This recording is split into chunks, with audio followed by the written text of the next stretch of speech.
Yo, it's Drect, PC, MJ. Don't quote me. We just watched the Takeover Battle League. 3/5 of the Don't Quote Me podcast. Word. Yeah. Shout out June and Rain.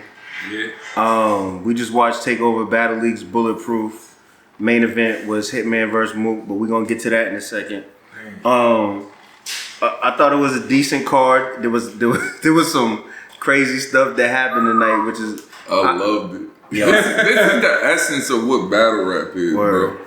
This card made me realize why I love battle rap. It was an exciting night. Yeah, Made they you gave you a little bit of realize? everything. Yes, They gave you a little bit of everything. It rekindled my fire that was dimming out. So you ready to battle now? Every event close to that, remotely close to that, makes me want to battle again. Especially like if I'm in a building, Yeah, you like see it. it be burning a hole in my soul when I be seeing niggas. I be like, I cooked this. I'd have did way better than that. Like that shit just be blowing my shit, bro.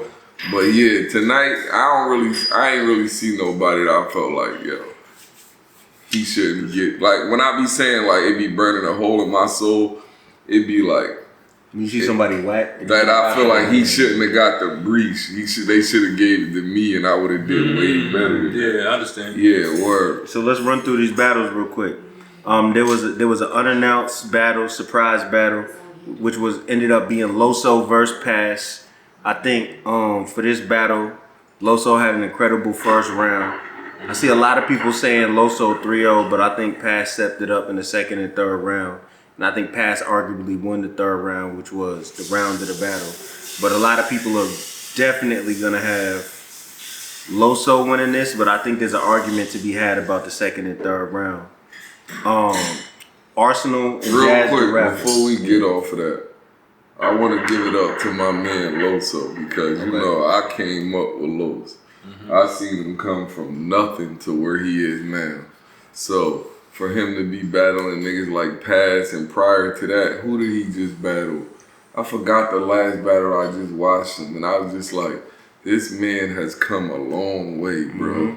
And like, he's really fucking good. Like, I can't even front, bro. Like, even though at first it was like, I was seeing all the hype that came with his name. And once he became main stage, I was kind of being like, I don't know if he's gonna fit with that crowd or whatever, but he's been showcasing his talent every single time he's been on stage, regardless of the opponent.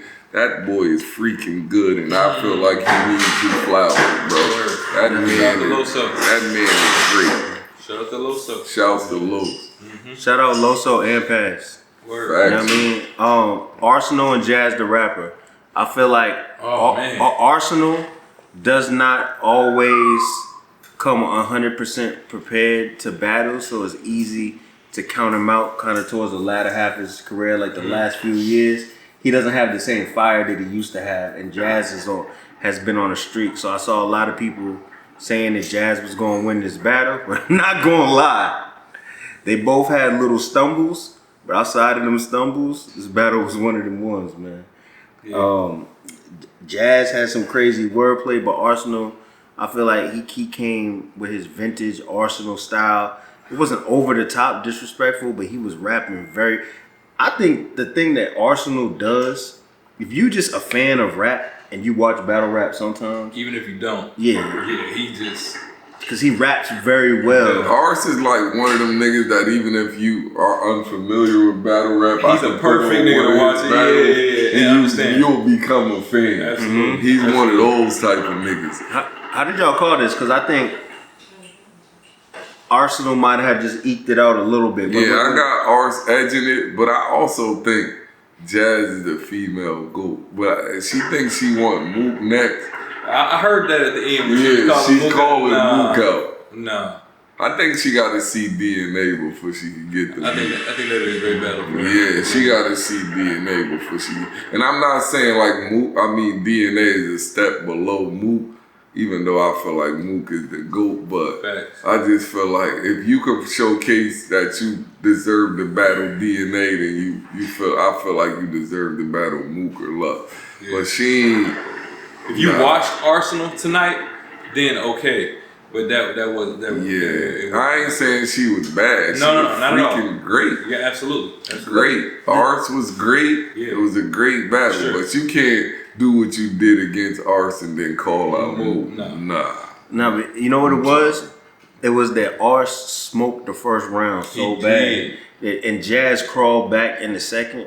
I just feel like the first round kind of set the tone for the rest of the battle. Yeah. And then in the second round, Jazz stumbled. She got it back after, I don't know, 20 seconds, 15 seconds.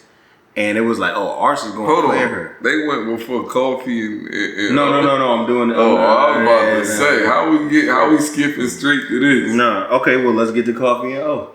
You want to tell the story, PC? How many rounds did they go? Did they go one and a half? They went two. It was two because she was a rebuttal. Oh, so it had to so be it was two. It was 1.5. Cause O went second and then no, it was 2 rounds. It was 2 rounds. It's a top of the third. Cause it was the top of the third. Yes. Cause she said what she said about the kids and stuff in the second round. Okay, I thought she was rebutting her second round. Listen, you gotta realize that the people at home might not even know what's going on. They're like, what are they talking about? Yeah. We talking about the battle ended in a Briz and Mook type of fashion. Like one of those, the block hustling. Niggas like, yo, get the fuck. Now listen, this is what happened.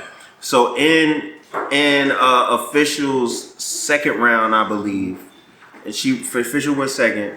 She basically was talking about Coffey's baby daddy, and was saying that he got caught. He got killed, or what happened with son? So they're saying that he passed. I think he got killed or he passed away. He committed suicide. Yeah. I think that's what she said. I'm not even sure. I'm not sure. But basically, what happened? She said he got caught messing with transgenders, and this is why he killed himself. Okay. And then he committed suicide. And then she said something. She was talking about how Coffey has an OnlyFans. But she also has kids, and she had a line where she was like, "Your kids should be your only fan." So there was edgy stuff going on. Yeah. Now, for those that don't know, Official's mom passed away less than 2 months ago, right? So in Coffey's third round, she started it off kind of with like a disrespectful rebuttal, where she was saying, she basically said, "Fuck your mother." He said, "I meet disrespect with disrespect." I literally say, "Mother, your mother." How she said, "I dead ass." Hold on. Well, good thing I got the audio right here. I tell you, mother. I tell you, dead mother. No. Listen, I'm gonna play it so they can hear it. Oh, okay. You can just insert it right there if you want. Bringing up my baby daddy should have tried another buster. Cause I could dead ass be a motherfucker and tell your dead ass motherfucker. Like yo, listen.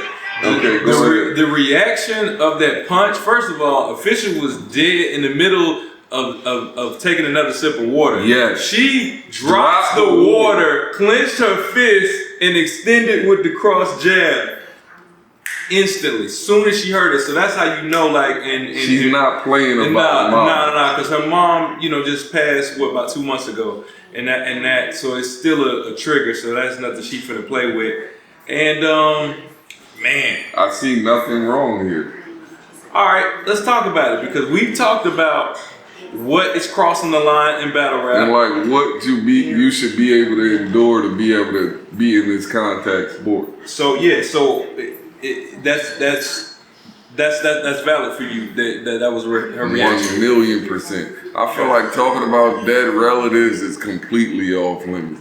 I felt like, even though I feel like Briz felt like niggas OD'd on him, I don't feel like what happened to Briz was like valid enough for him to feel like he shouldn't be able to come back to the culture. I feel like that shit was minuscule. Niggas act like he got knocked out cold and niggas was just beating him up while he was out cold. It was nothing. So how you feel about the Coffey thing? The Coffey joint, the same thing. Like Coffey, I ain't going front. She got decked off stage. That was kind of wild. But But I mean, next battle when who was battling that she's Rex was battling, and she was right there standing behind Rex like nothing ever happened. Now I want to say this. So it ain't really affect her, but O never came back out.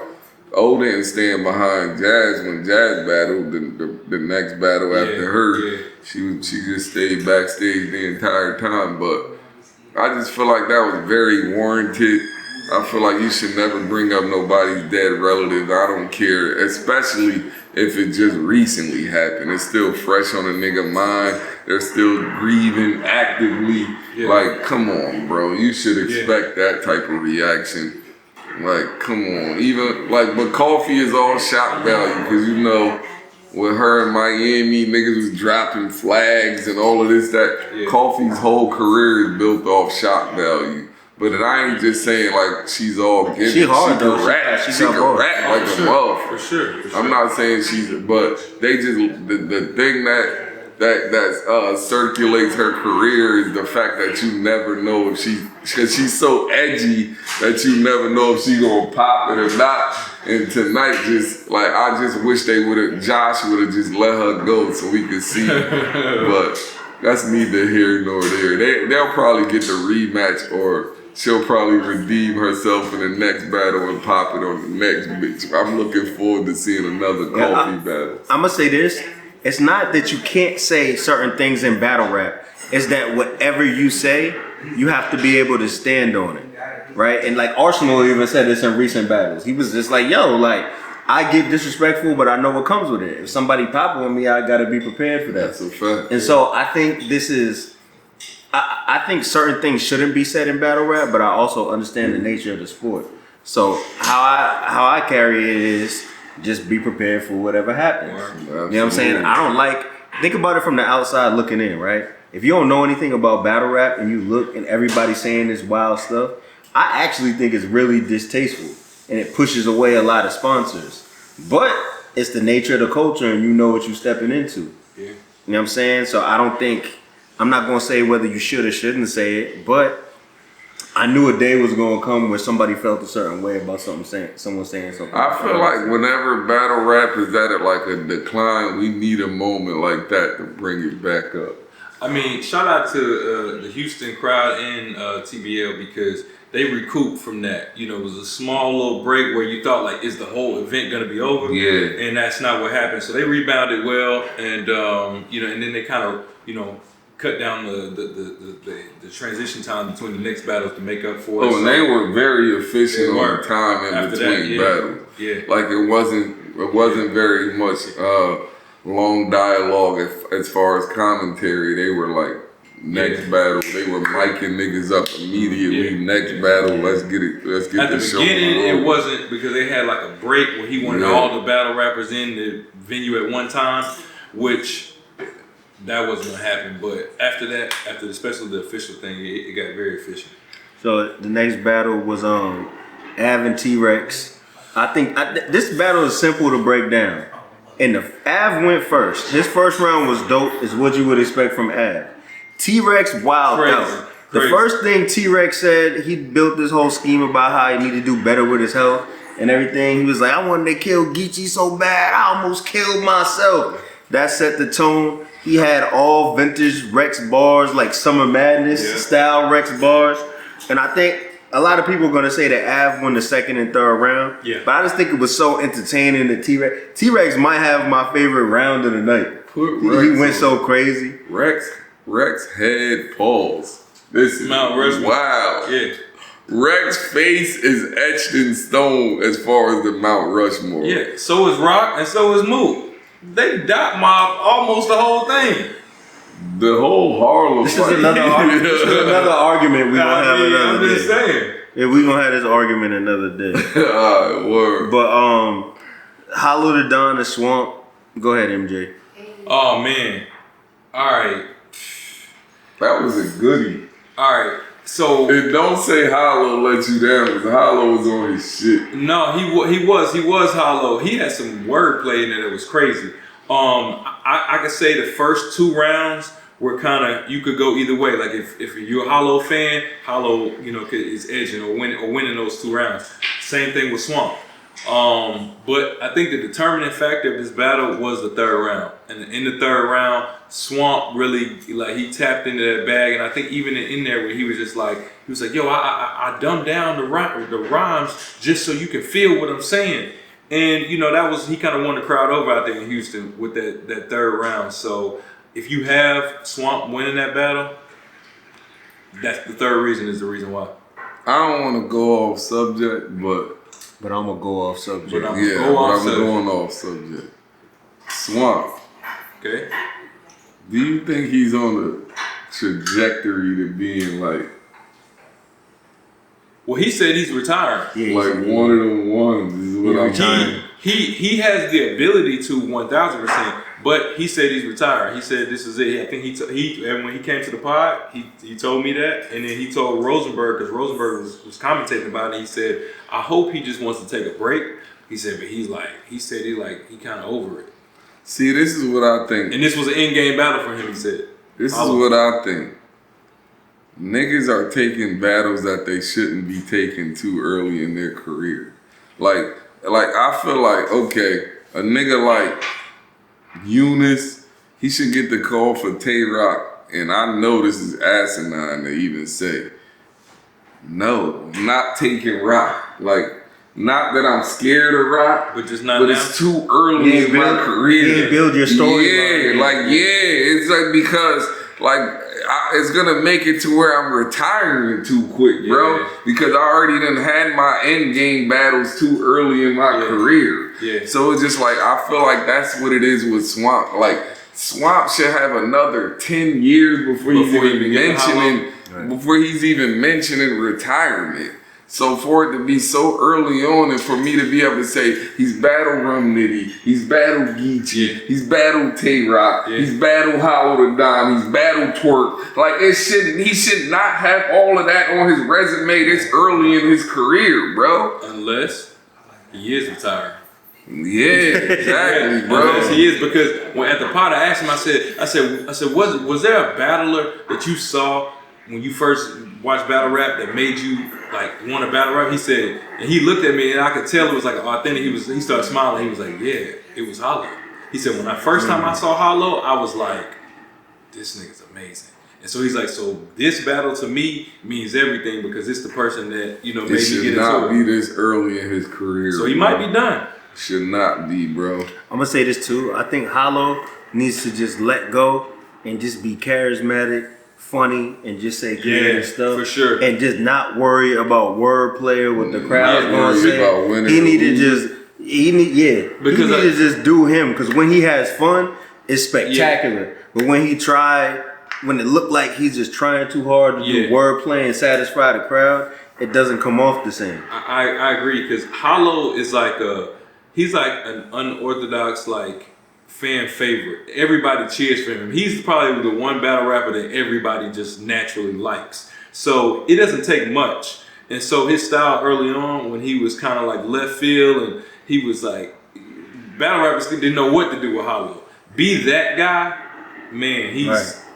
Sky's the limit for Hollow again. So, as it always been. Calicoe and Rum Nitty. I'm gonna say, first of all, the battle was dope. Yeah. And remember when we did the face-off, I said, is there actually a difference between metaphors and real rap?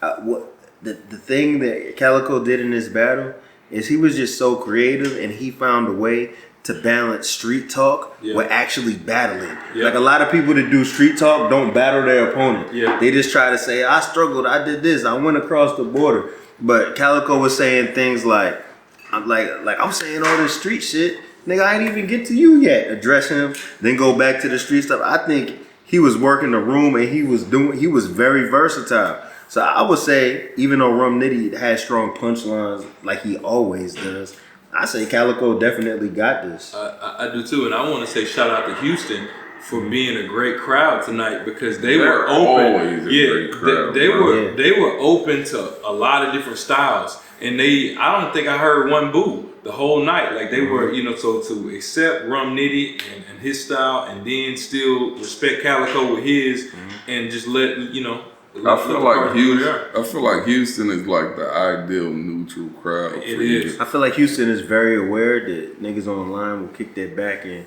if they do some unruly stuff. Like they must be tapped into the internet crowd and be like, we can't do this. Nah, and I think they really like battle rap, and they don't want to. Yeah. They're just here for entertainment. Yes. Like other cities, they're here for their favorites. Houston is here for battle rap. Yeah. Like they don't get that. Yeah. They're not here like I'm only here for like in certain parts of the world, they'll be only here for Twork or only here to hear what Rum Nitty said or only here for Mook or only here for Luck. Not Houston. Not Houston, yeah.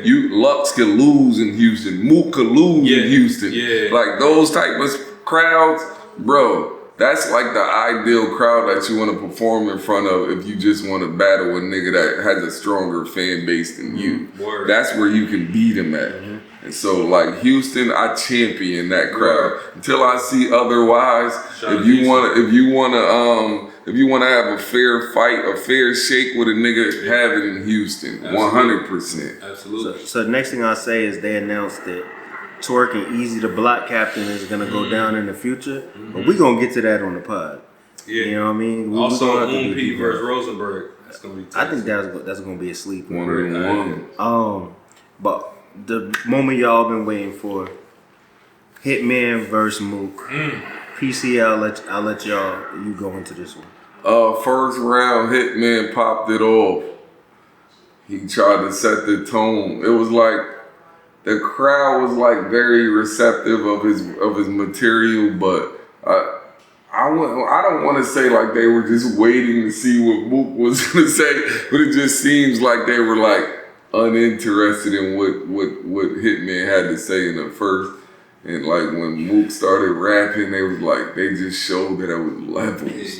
And then in the second, Mook, I feel like Hitman redeemed himself. He elevated from his first, which people usually think that his first or his favorite round or his best round. But in his second, he showed like he didn't write down. He wrote up. He did. So in his second, he got busy. But when it was Mook's turn again, Mook like matched it. It was like synonymous to his second. So the second is like the only one that I feel like is a toss up. But I still feel like Mook edged him every single round. But that's just my particular opinion. Yeah, I think that the first round, Mook was spectacular. Like honestly, his first round from line to line, it's one of his best. That might be my favorite Mook round. Just like Mook gets better every battle. I even think like right when he battled Averb, because Averb's a lyricist, Mook was trying to be meticulous. But I feel like this right here is on point. It's a sweet spot of what. Yeah, it's on point with with some of the best writing I've heard in battle rap. Where he attacked pod, by the way. He already wasn't coming. He told this nigga no. He told Drect no. We got a better chance of getting Cassidy. But anyway, so I think in the first round, Mook definitely won. I feel like Mook was spectacular in his first round. He was great in his second round, but like you said, Hitman redeemed himself. But Hitman was on point as far as just the way he flowed and built up to a lot of stuff. He hit a stride like halfway through the round where almost everything he said was connecting. But I also felt like he was trying to reach the standard that Mook had set in the first round.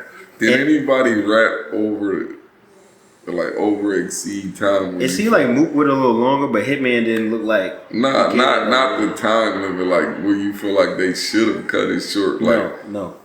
Okay. I feel like they got to the point. Got it. And in the third round, Mook basically tried to say, "I'll let y'all see the battle," but Hitman tried to say that Mook did something to a woman while he was in college, and then he posted it on his Instagram. He said it was all fact. Mook said, "You got my name wrong. That's not a fact." And I think that Mook should have rebutted. I feel like if Mook would have rebutted, we bet.